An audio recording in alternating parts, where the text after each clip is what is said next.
What's going on, people? It's FND. Welcome to the Q&A. It's been a while since I did a Q&A, but you guys have been asking for it, and we've hit 10,000 subscribers on the channel. So it's worth doing a Q&A now. I'm going to do one every month or every couple of weeks from now on. So yeah, let's get straight into it. First question is, how's gym going? So that's something I was going to speak to you guys about anyway in a week or so. Basically, as a lot of you guys know, so, yo. Do you need anything? No, I'm good. Yeah, sure.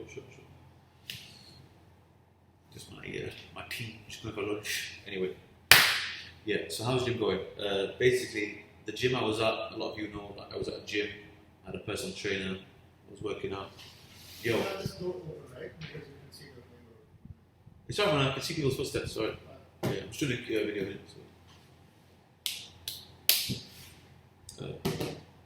So yeah, as a lot of you guys know, I was at a gym and a personal trainer, and that was going quite well. I lost a little bit of weight, not loads, but I lost a little bit of weight there, working hard. But he had me on some crazy diet and crazy training regime. I wouldn't have been able to sustain that for a long period of time. Anyway, I could tell it wasn't going very well in that sense. My mind wasn't doing very well with it.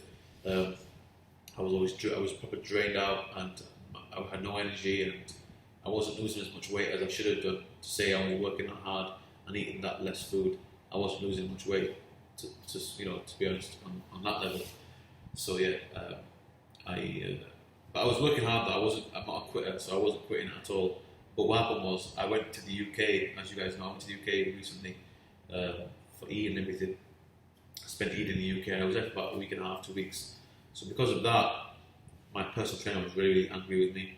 He didn't understand why I went away for so long, because he's like a proper gym freak. So he's in the gym every day from like 7 in the morning till like 10 at night, working out, training people, eating boiled eggs, eating spinach, eating grilled chicken. He's just a bit of a freak, really, when it comes to that kind of stuff. So he called me and said, listen, no hard feelings, you're a nice dude and everything, but I'm going to have to cut you off from the gym. I was like, alright, cool, man.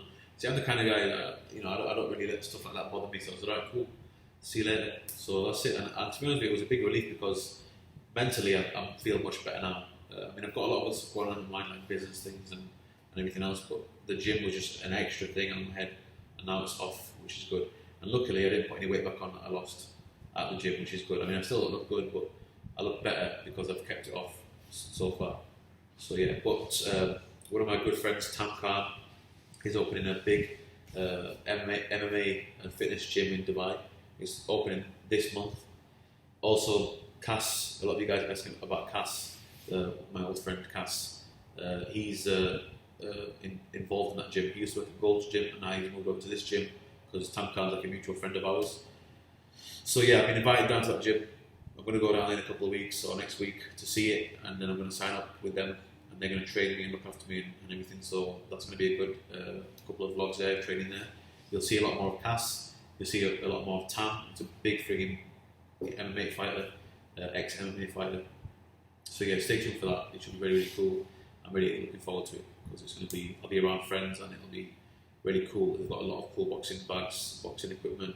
They're going to take me around the pads. They're going to train me up, and plus the location of the gym is in Dubai, Dubai Marina.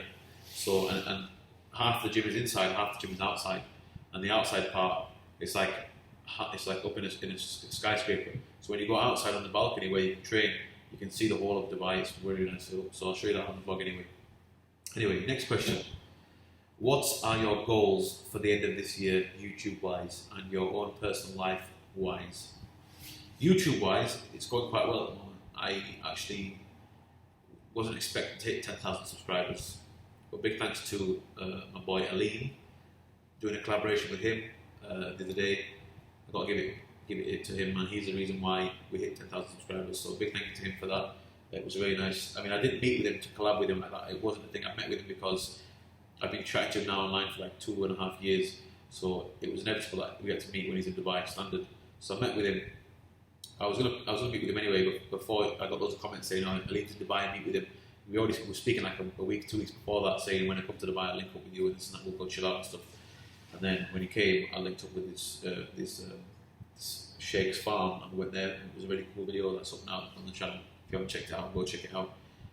Yeah, because of that now he did a video as well with me, and I did a video with him in there as well. So he's shared my channel and he's told everybody to subscribe. And overnight I got like 1,000 subscribers, and it just keeps going now. Like right now, I've just had in the past 5 minutes, flipping 10 or 20 subscribers. It's just nuts. So thank you to Aline for that. So yeah, just with YouTube wise, I just want to keep doing that. I want to keep getting subscribers up. By the end of this year, I want to try and hit 20 or 30,000 subscribers. I want to be doing daily vlogs, which I am at the moment anyway, or daily videos. And yeah, I just want to keep doing that and keep that going. And I want to build the family and build subscribers, and I want to get more well known with the vlogs and for people to enjoy watching my vlogs, daily vlogs. And yeah, that's it. YouTube wise, for my personal life wise, I want to lose all the weight that I put on out here. I want to look and feel healthier. I want to get my business off the ground, which is now in Amalfi right now. Look how bare it is, you know what I mean? I want to get the business off the ground. I want to settle into the office, which I'm not actually settled in yet. I want to feel more settled into the office. I want to move house. I'm moving to a bigger house. I've seen a bigger house around the corner. The house at the moment is nice, but I want a house which I can actually look at and think I could live here for like a good couple of years. The house at the minute feels like a bit of a temporary house. It's still a 4-bedroom villa, you know what I mean? I can't complain. I'm not complaining, I'm not like an idiot. But there's a nice bigger house which is more like a family house with a pool and a nice garden and everything. And that's where I want to move to basically. Whenever, as soon as I can do that, I'll do that. So inshallah by the end of the year we can do that. And I want to try and get back to the UK every 3 or 4 months. Get back to the UK to see family and friends and to take a little break from the UAE. Because now I've got a team, I've got a personal assistant who's really on the ball, and I've got 2 guys who do all my videos now. So as long as I've got them trained up and they're okay with running stuff as well without me being here all the time, then I can take little breaks and go back to UK every 3 months for a week and a half, 2 weeks max. And obviously I'll still be on the phone with them and stuff and Skyping them whenever they need to ask me some stuff, but overall it'd be good to get away every now and again and know that they can run stuff. Right now they're not at that stage, but hopefully inshallah within the next month or so they can be at that stage. So yeah, that's pretty much the goal, and obviously, you know, to bring up my son nicely and look after my wife and everything over here. Anyway, next question. Do you prefer the UK or Dubai? With Dubai, it's a love and hate thing with Dubai. Dubai is an amazing place. It looks amazing. It's very, very good for tourists. They've built it around tourists, so you know it's obviously it looks good to the outside. But as soon as you're on the inside and you're living here and you see what day-to-day life is like, and you're living your day-to-day life and you're seeing everything up close and personal, you know it's not everything that you think it is. So that's the problem with it really, and that's why it's a love and hate thing. With the UK, obviously, Dubai. Now that I've lived in Dubai for three and a bit years, I now have seen and experienced so much of it that if I go back to the UK now, I'm not going to be able to live my life again properly like I used to, because I've been opened up to all this new kind of world. So now that I've done that, there's no way I'm going to be able to go anywhere else, like back to the UK or anything to live, because I've experienced this now. I like to go back to the UK as much as possible to just get away from it sometimes, to just get a bit overpowered, to get to the UK sometimes and just chill out and relax and spend time with family and friends and everything, just chill. But then after a bit I get a bit stir crazy, because the UK is kind of like there's not much to do in the UK other than, you know, go out for meals, cinema, go for shisha with your friends, spend time with family. Other than that, there's not really much to do. Whereas Dubai, there's always something happening, there's always something going on, and it feels like this is a much bigger world out there. And then when I go back home, it feels like all my friends and family that are there, it feels like they've not really seen what I've seen, kind of thing. You know what I mean? So it's a bit difficult for me to say. I mean, I'll always love my home and everything, where I come from and everything, and I'll always go back to that eventually, like, you know, just to visit and stuff. But to move back there, probably never would. But yeah, Dubai is like a love and hate thing. I said it's what it is, I guess. But yeah, so I love them both equally, I guess. But just I can never go back to the UK for good. Right, next question. I'm interested in how you acquired clients for your video company. Did you build a portfolio first? Uh, I've always acquired clients from the beginning. Like I've been doing this for a good couple of years now, and obviously you have to build a portfolio first. You have to work your way up from the ground up. With anything you do, you've got to work your way from the ground up, and then as you're doing so, you're building a portfolio as you do that anyway. Because every job you do is then something you can put into your portfolio, no matter what it is, and then you're just going to get better and better as you go further into whatever it is you do. You're going to build a portfolio, you're going to build contacts, you're going to build clients, you're going to get more experience, you're going to get better at it, you know what I mean? So the more you do, the better it is for you overall. So, which is why I've never bothered about working hard, because I know that if I work hard and I work long hours and I work non-stop, I'm also getting better at it, and I'm building experience, my own experience, and I'm working with a lot of people, and I'm doing this and doing that, you know what I mean? I prefer to be busy and doing that than sitting around and not making any contacts, or not making any money or any clients or anything. So I did it in the UK first. I made a lot of contacts, a lot of clients, I built a big portfolio in the UK. Then when the UK went down and had a credit crunch and crashed and there was nothing going on there, I came over here and I explored it over here. When I came over here, I knew nobody. I was on my own, I knew nobody. And I just went around and I made a couple of contacts, and from there, it kind of just, wherever you go, it just snowballs. As soon as you make the first few contacts and you do the first few jobs, then it snowballs and snowballs and snowballs. I've never once advertised anywhere, never once had any promotion or anything like that. It's always been just word of mouth from somebody I've worked with has told somebody else, they've told somebody else, somebody's seen one of my videos online, they've got me to do a video for them, and then one of their people have seen it. That it just snowballed like that, and that's how I've acquired my clients. And also for being, after a while, my company got so well known in the UK and so well known in Dubai that people just know me, like when they see me out and about, as well as the vlogs. Believe it or not, the vlogs help me a lot with my business as well, because people know me from the vlogs, and then they find out what I do for a living, and then this kind of gets me a little bit of attention, and I'm a lot more well known now. My face is basically the face of my company, and that's why I'm so well known, and that's also why I can make good contacts and acquire clients from a video company. So yeah, how has the last few years changed your life? It's difficult to talk about this kind of stuff, because I have been through like depression and loneliness and difficult times, and sleepless nights and all that kind of stuff. I still have sleepless nights now. I've been here for 3.5 years. I have sleepless nights, because having your own business is one of the most stressful things you can ever do. It's rewarding, but it's also as equally stressing and draining, and just kills you off. So do think about that before you ever do that. Your own business. The last few years in the UAE have changed my life, because I've matured a lot. I've changed physically. I've changed mentally. I look in the mirror nowadays, I don't really recognise myself anymore, which is also a bad thing as well as being a good thing. But things have happened so rapidly for me that it's kind of still, I haven't stopped to take a breath properly yet. I moved to the UAE, set up a company, did really well with it. Now I've got a team behind me, which I never thought I would do. We're paying wages and stuff like that. I'm sitting in my office now. I never thought I'd have an office in Dubai. Sheikh Zayed Road back there. It's just a bit surreal, really. I had my first child with my wife. He's now 7 months old, and he's like a human being who I look at and I see myself and my wife in him. And then, soon he'll be crawling and walking and talking and going to school and stuff. And things happen so quickly in life. You just got to roll with it, and just, I guess, whenever you get a chance to sit and take a breath, and I thank God for everything that He blessed with and everything. It's just a bit. Anyway, it's just a bit overwhelming, I guess. But, that's the last few years. My life has changed completely in the last few years. Next question is: do you think you picked the right choice by getting married and then building your career? Partly why I got married so quickly was because you cannot live with a female. If you're a man or a woman, you can't live with the opposite sex unless you are married to them. So it would have made it a lot more difficult to come out here with Holly if we weren't married. It would have made it a lot more difficult. So I thought, she's obviously the woman of my dreams, the woman of my entire life.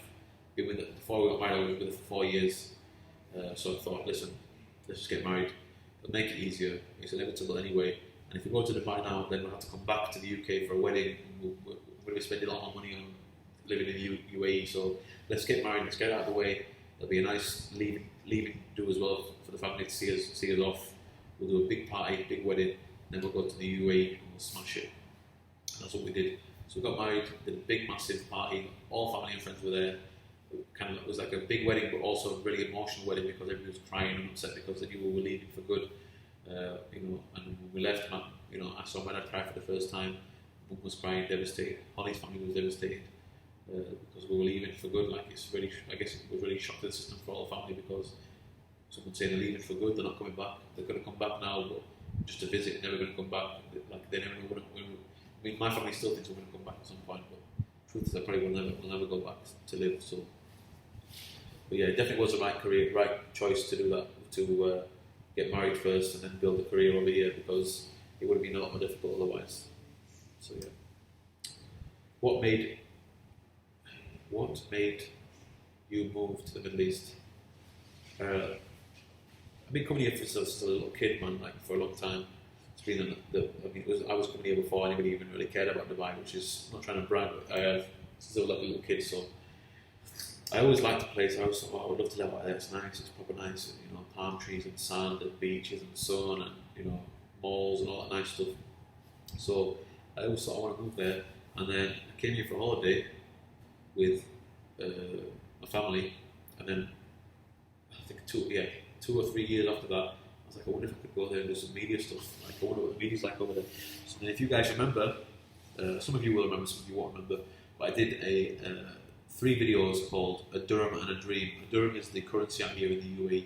It's Arab Emirates dirham. Dirham is like pound, I guess, whatever, dirham. So I called it A Dirham and a Dream, which was me coming out here with my 2 friends, Zishan and Sherry.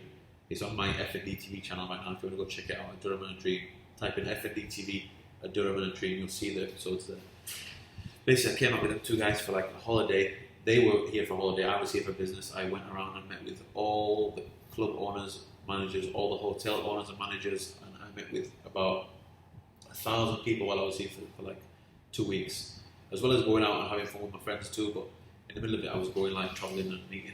I was having meetings while they were having burgers and going to the water parks and stuff. I was going for meetings. And everybody just brushed me off. But I could see there was potential. They were brushing me off because I wasn't living here. They were all saying, "You live out here?" I was like, "No, I live in the UK. I was going to see it." They're like, "All right." They were all saying to me, "If you want to do something, you have to come and live here. Otherwise, it's not going to work. Come and live here. Come and live here. Come out here and live here." And some of them were even saying, "Come out here and I'll give you this much work. Come out here and I'll give you this much a month for this, for that." So because of that potential, I was like, yeah, all right, I'll take a risk. So I took the risk and I came out, and it all worked out. Thank God, alhamdulillah. Anyway, next question is, what inspired you to go and do what you're doing, even though you had hard days and only boss to support you? All right, that's pretty much already answered that, I guess. Obviously, you had some lonely days, some really hard, difficult days. Went through some depression, which I started eating for comfort and all kinds of stuff, which I gained so much weight. I guess what inspired me was just thinking about family back home. Making them proud it's always been an important thing. Making family back home proud of me and stuff, and happy with me. Also looking after myself and my wife, which is obviously. And going back home and being a failure. I didn't want to go back home and be a failure if anybody that failed. Because I've never ever failed anything in my entire life. I always give it my all. It's not failure if you give it your absolute maximum. You know what I mean? So I'd never want to pack up and go back without achieving what I want to achieve, which is success over here. You know what I mean? If I become a multi-millionaire and I've got the biggest company in the whole of the UAE and I'm the biggest vlogger in the UAE, then I decide to go back. Then it's okay. I haven't failed. I just said, I've had enough of this place now. You know what I mean? Whereas if I do it before I've achieved that, then I've failed because I've not achieved what I came here to do. You know what I mean? So yeah, that's an answer to that, I guess. And boss, a lot of people on my channel think that dogs are nasty or we shouldn't have a dog or whatever. If that dog wasn't in my life for the first 3 years of me being here, I probably would be dead right now. Because that dog kept me. I had to look after the dog. I had to take him out for walks. I had to look after him, feed him, play with him, and he also kept me company on the long hard nights. My wife used to work for Etihad Airways. She used to fly and be away for 5 days a week, come back for a couple of days and go fly again 5 days a week. Every week she was gone, so I was on my own. I wasn't getting much work in at first, so I was sat at home all day eating food and sitting watching movies. First thing I did was I bought a big TV. I signed up to a Sky package, so I had all the movies, and I used to order takeaways. The takeaway was 5 minutes from my house, my first house. KFC, McDonald's, Burger King, Pizza Hut, Hardee's, PF Chang's, Krispy Kreme, Baskin Robbins was all 5 minutes from my house. So it was kind of like, fly around a flame, I guess, or fly around shit. So I was just smashing the food and watching movies every night to kill my loneliness and my depression. And the dog was there with me. I used to share food with my dog, like, here, I'll slice a pizza, have a piece of chicken or whatever, you know what I mean?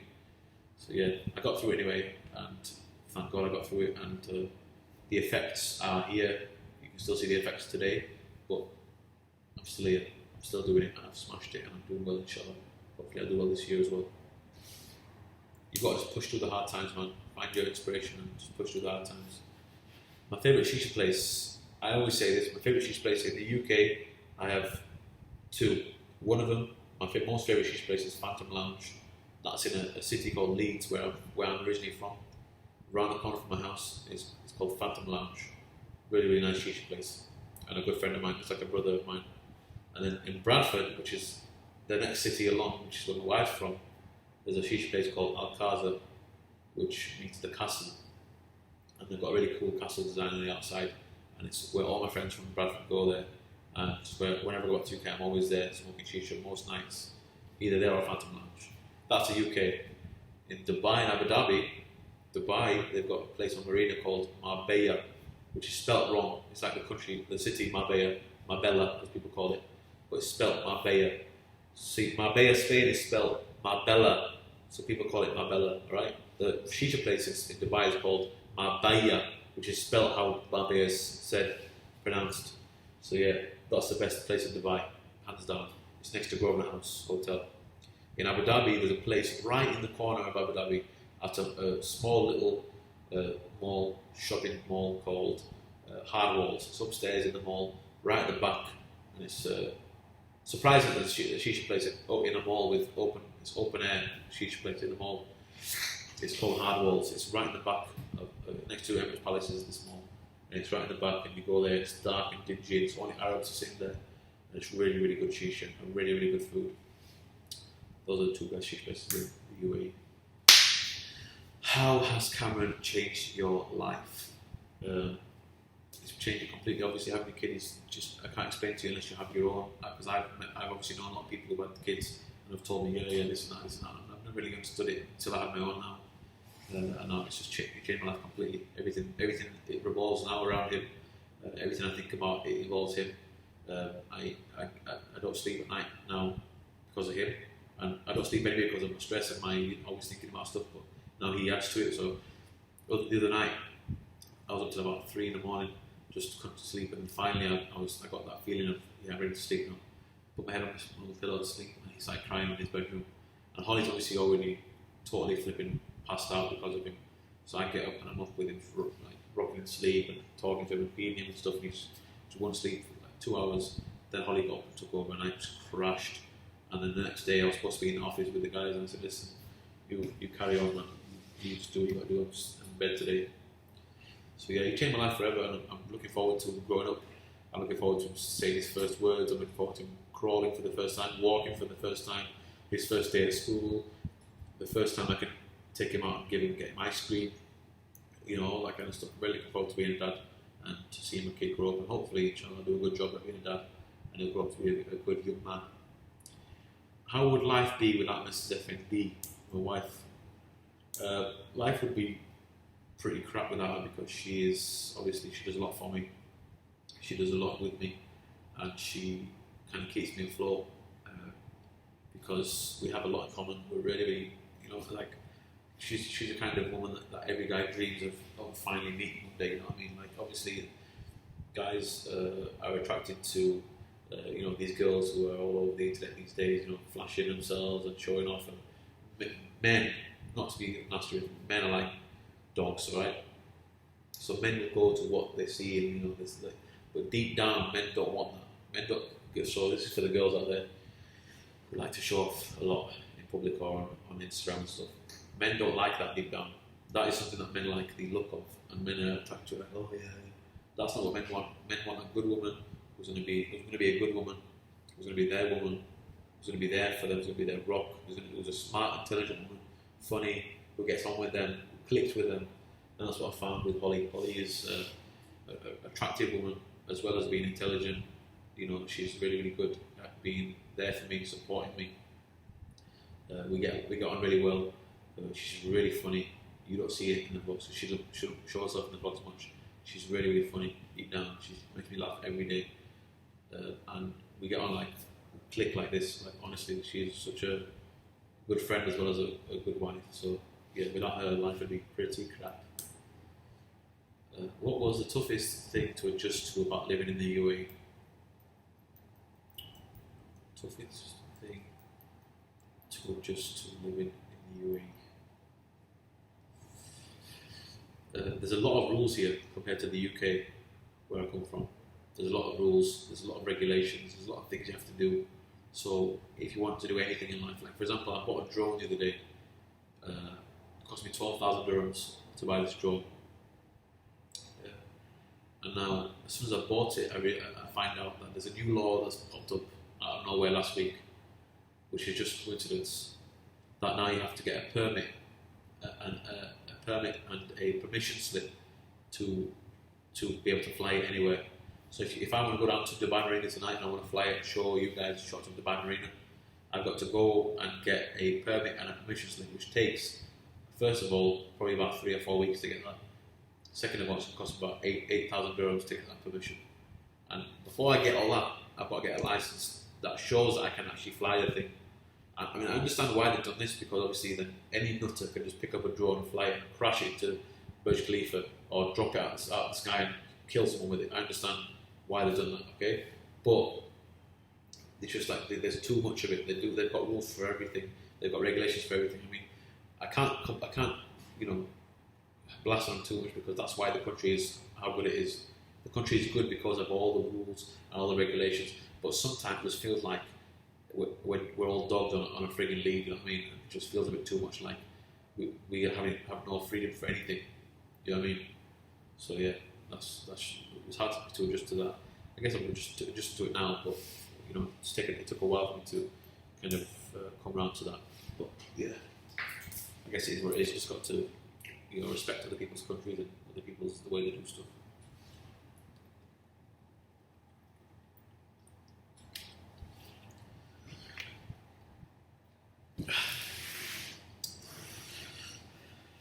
Does it ever get boring in the UAE, especially for Holly, since she's a stay-at-home mum now? Yeah, it does get boring for Holly, not for me. I never get bored because there's always stuff to do. If it's not work, you can go out to the malls, you can go out to the cinema, you can go out for food. There's a million places for food. You can go out just for a walk in downtown or Marina. There's all kind of events happening all the time. As I said, there's always people coming here, like celebrities who I usually get to rub shoulders with, or there's people visiting who I know, like family, friends, or just people online who I know who come in, who I meet up with, go for shisha, go chill out, whatever. You can get a car out, drive a nice, supercar, or I'm a vlogger, so that also keeps me from getting bored of vlogging and editing. And I haven't got time to be bored, let's be honest, I haven't got time for it.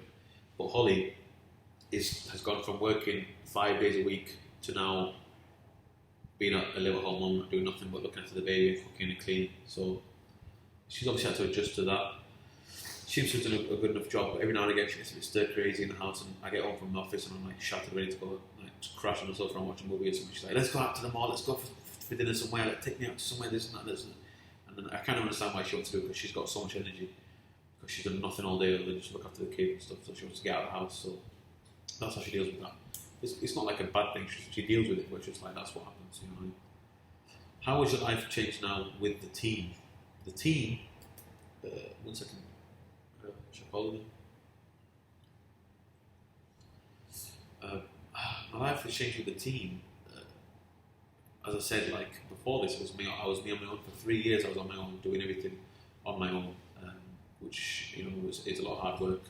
So I did everything from making the contacts, to making the deals, to the pre-shoot, the preparation for the shoot, the full shoot on my own, the full edit on my own, meeting the client, showing them the video, making the changes that the client wants, collecting the payments from the client, and then going on to the next one. And also promoting the video as well, because I always promoting the videos on my channel as well for the client, and obviously then sharing it out to everybody, saying, "Oh, check out this video I did for this guy, and check out this video I did for this guy." And then that's also how I used to get clients to do that as well. So now that I've got a team, I've got an assistant who is also, she's just an assistant, but she's also part of the team, as in she calls around all the clients I ask her to call around. So for example, if I said to her today, call Ferrari, get me a meeting with the CEO of Ferrari in Dubai. She calls them, she gets me a meeting with the CEO of Ferrari. Then I go down to the meeting with her, she comes with me, she's taking notes while I'm speaking to this guy. She's taking notes, she's then putting her little piece where she thinks, she's writing down, what he's saying, what I'm saying, and she's writing down what she thinks. And then we finish the meeting, we go back to the office, we discuss what the meeting was all about, what happened. Then we email the guy saying, we want to do this, this, this, and this. The guy emails back saying, yeah, let's do this, but not this, and let's do it this way.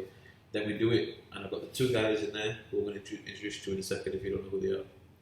And then we sit down with them, me and my assistant Laura, we sit down with Shafiq and Hamad, which were in there, and then we sit down and we say, all right, this is the video we need to do, this is what the client wants, this is how we're going to do it. You guys let me know what you think, because they're very good video guys. I say, what you guys think about how we should shoot this, locations, do we need extras, what kind of equipment do you want to use, do we need to go and rent some stuff out, do we need to buy some new stuff, do we need any assistance to help us with the equipment, what needs to be done with this and this and this, to make sure that the client is happy and gets this.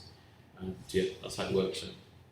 And doing this means that now I can share the workload, and now I do a lot less work, but I sit back and I plan out a lot more what I want to happen. So if I sit down, and I can be sitting here right now and like watching TV, for example, at home, and I can see an advert for something like the new Rolls Royce, right, which is called the Dawn, the new Rolls Royce Dawn, and I see that they've got a crap video on TV. I'm like, all right, yo Laura, listen, we need to contact Rolls Royce tomorrow, please, Rolls Royce Abu Dhabi, and we need to have a meeting with them, please. Thank you. So she gets to the meeting. I go to her and say, listen, I saw you, I got on TV, it's crap. Let us do something for you. If you like it, good. If you don't, kiss me ass. We do that. They usually like it. Thank God, they usually like it. I've not had any bad response so far yet. They usually like it. That goes on TV. I see my work on TV. I've done a good job of planning it, and I've known a vision of what I wanted. My assistant did her job. Those two guys did their job. Everything is good. We're happy. Chicken-ling-a-ling. Done. That's what's good about having a team. And also, it's just nice to have people who you can rely on.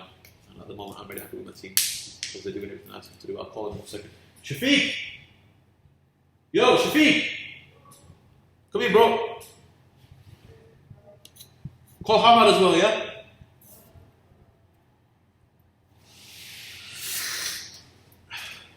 I'm doing a Q&A video, bro. I'm gonna say hello to my supporters. Hey, everyone. This is Shafiq. Yeah. He's one of my members of my team who's a video guy, editor, director, cinematographer, filmmaker. Yeah. And right now, what are you working on, bro? I'm working for Pura Bridge, the New Year's night event, New Year's Eve. That was nice. It was great, actually. So a New Year's Eve video, yeah? Yeah. You do one of the New Year's Eve videos? Yeah, New Year's Eve. New Year's Eve, yeah. New Year's Eve's obviously big time out here for events. So yeah, he did one video for New Year's Eve. Ahmad! Come, bro. How about this? What is it? It's a harmonica. It's a harmonica. Can you play it? Yeah. Go on. Do it for them.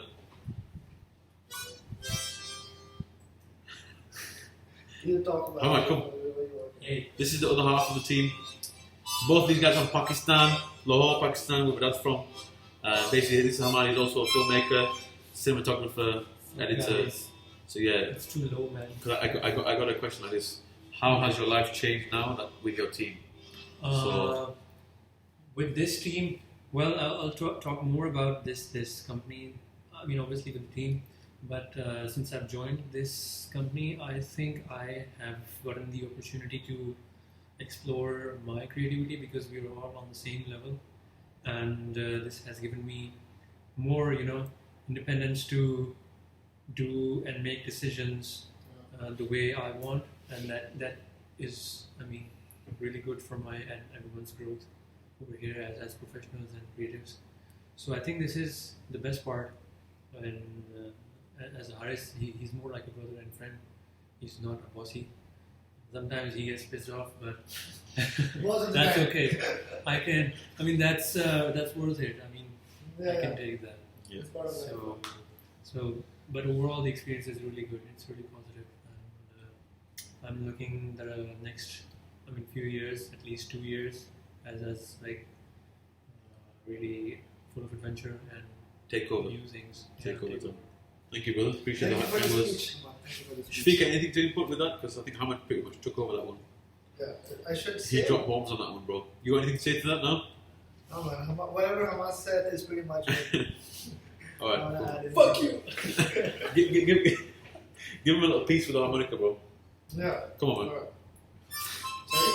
Say that again? Sorry?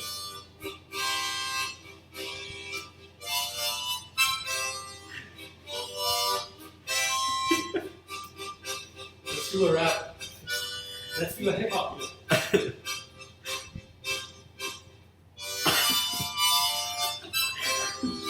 Peace, guys. Peace. Alright, thanks, guys. Peace, yeah. Back to work, you fuckers.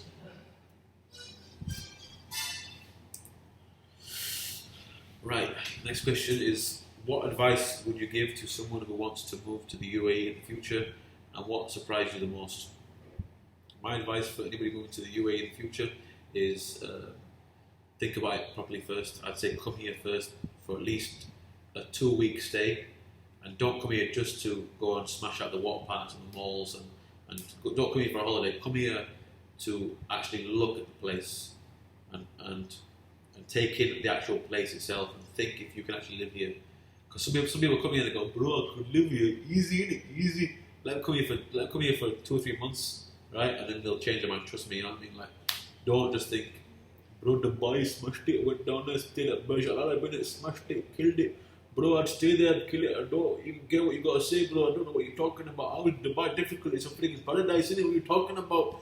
Trust me, come out here, do some bit. I mean, if you come out here and you're working for a company and you're getting paid a certain salary a month and you know what job you're doing and you can pretty much kill it. Like if you come in here to freaking do, you know, a job that's an easy job, I can't think of one off the top of my head right now, but if you come in here to do an easy job, you know, it's a company that's a legitimate company that's going to look after you. It's going to give you somewhere to live. It's going to give you a salary. You know, it's going to give you everything you possibly need to live a life out here and live good and feel good and be happy. It's going to give you a good amount of holidays a year, so you can go home and see family and stuff. You know what I mean? It's going to give you, you know, possibility to grow as well in the company. Then just do it, but why not? But the biggest advice I can give you, which I've already given this advice before, and it saved 2 people that I know of from a bandit situation, is read through the contract very carefully. If you're coming out here to work for a company, read the contract to the absolute letter, because in the contract it could say that anything. It could say anything, like that you come out here and you don't get paid for the first 3 months. You come out here and we keep your passport, so we have your passport. You can't take your passport to go anywhere until we say you can. You can come here and they can say, yeah, we're not going to give you accommodation. You got to find your own accommodation, or you know, you get your salary in certain amount of chunks. It could say anything like that. I've heard about so many horror stories of people. I know a guy who came here, good guy as well, came here. He didn't read the contract properly, and he was in a lot of deep shit because of it. Like, he had his passport. He was sleeping on people's floors for 3-4 months. Finally, he managed, after crying and begging his employers, they finally gave him his passport and said, go on and see later. If you can't, you know what I mean?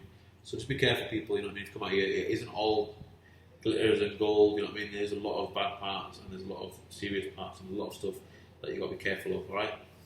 I should be even careful just saying bad stuff about the place, because they could have me assassinated through his window right now. If they find out I'm saying something bad about, negative about this place, straight through the frigging window. So I'm doing this for you guys. And what surprised me the most was the lack of customer service in this place is unbelievable, unparalleled to anywhere else I've been in the world. I've been all over the world, and there's nowhere in the world that's got a worse customer service than this place. Now, when I say customer service, I mean in the hotels and other places like that. That's called hospitality. The hospitality is unbelievable. Other side of the spectrum. Hospitality is unbelievable. Customer service and understanding how to treat a customer and customer service for most businesses and most places you go and visit over here, they have no idea how they have no idea what it means for compensation. They have no idea what it means for like, for example, I got I can't give you an example, man. Just really bad customer service, man. Really bad customer service. It surprised the crap out of me. I got surprised with the fact that there's so many flipping rules. I got surprised that there was no freedom of speech. There's no freedom of speech here. So if you say something bad about this place online and that's seen by the right person, they can have you put in prison, they can have you deported, they can probably have you frigging assassinated, depending on what you say. So there's no freedom of speech over here.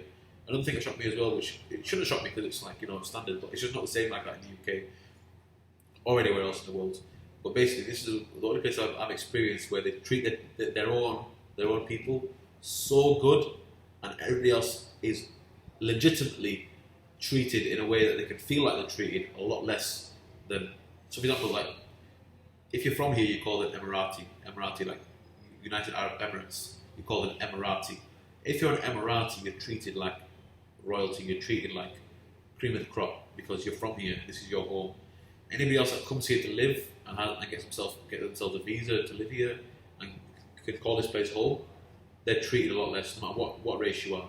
And obviously, there's different scales of race. Like white people, English, British, and American passport holders are treated much better than Pakistani Indians, Africans, and all that. So, yeah, that's pretty much it there. So, all right. Are you going to stay in the UAE indefinitely or come back to the UK to live? Definitely not come back to the UK to live. Never. There's no point. I've already sacrificed 3 years of being with my family and friends back home. Like, what would be the point of me coming now and going back to live there now? There's no point. I've been out here for 3 years. I'm going to stick at it and I'm going to keep going. Similarly, I've never drunk alcohol in my entire life. Never had a sip of alcohol in my entire life. I'm now 26 years old. I get asked all the time, do you want a drink? Just drink, why not? Try it, drink it. I've missed 26 years of drinking alcohol at my high school prom, all through college, all through uni, all through my work life in the UK, all through all of the rich parties where I could have drunk all kinds of expensive alcohol. Why am I going to do it now when I'm 26 years old? I've got a wife, I've got a kid, I've got a family at home, I'm close to God. Why am I going to drink alcohol now? There's no point.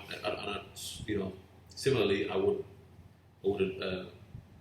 go back to the UK now. Just why am I going to do it now? After all the stuff I've missed out on being with my family every day of my life for three and a half years. Why am I going to go back now when I've sacrificed all that for something? Let me achieve that first at least. And even then, I'm not going to go back to the UK. It's just once you've grown, you can't just shrink and go back again to something that's you've left behind. You know what I mean? The only thing I want to go back for now is family, see family and friends. How did you start or introduce your media company? I started out at the bottom, filming little dingy basement nightclubs, and then from there, people saw my videos and the way I was doing it. I've always been fresh and unique. I still am today. All my videos have always been fresh and unique, and they've been seen by people. Like the reason why, for example, not to mention him too much, but the reason why Liam even knows about me is from him seeing one of my videos when I first started out, and then he saw those videos and he thought they were good. Then he saw my vlogs, and then we became friends online. That's happened with so many people all over the flipping world have seen my videos, and then from there they've become like contacts, and from then I've made other contacts, and that's how. Going back to the other question before, how I've made all these clients and made all these contacts and done so well with my companies because of this. So that's how I introduced it with a big bang. I used to smash out no matter where I used to go. I used to make an event that I used to film look a million times better than it actually was. So if it was a really good event, I used to make it look like a flipping unbelievable event. If it was a crap event, it used to look like a really good event. If it was an absolute abysmal event, it used to look like an alright event. I wouldn't mind going to that. You know what I mean? Like that's how I used to make it look. Anything I used to shoot with my camera and edit with my computer used to come out like gold, and that's why I did so well in the UK. And within the space of a year, 2 years in the UK, I was going from filming dingy nightclubs in the smallest city in the UK to filming the best nightclub in London, capital of the UK. And I've worked with most of the celebrities that you can name. You name a celebrity, I've probably worked with them or with someone that they're associated with. There's only a handful of celebrities that right now that I haven't worked with. You know, I've worked with a massive amount of celebrities all over the UK and in the UAE. I've worked in every city in the UK, every major city in the UK. I've been to Newcastle, Liverpool, London, Manchester, Glasgow, Leeds, Bradford, London, if I already said that, Leicester. I've been all over the UK. Came to the UAE. I've done videos in Abu Dhabi and Dubai, the two main cities in the UAE. And I've worked with a lot of all the biggest clubs, all the biggest hotels, all the biggest event companies, all the biggest personal people out here in the UAE. Yeah, it's the last question, Yeah, it's the last question. So yeah, that's it, people. I hope you enjoyed the Q&A today. I know I've got a lot of new subscribers who probably have a lot of questions themselves anyway. That's why I'm going to do a regular Q&A, probably once every 2 weeks or once a month. So if you've got questions for me, from now on I'm going to take questions through Snapchat. I cannot answer any questions from any other place. So if you haven't got Snapchat, I apologise, but because what I want to do is get you to either send me a video of a Snapchat. In fact, how do I do that?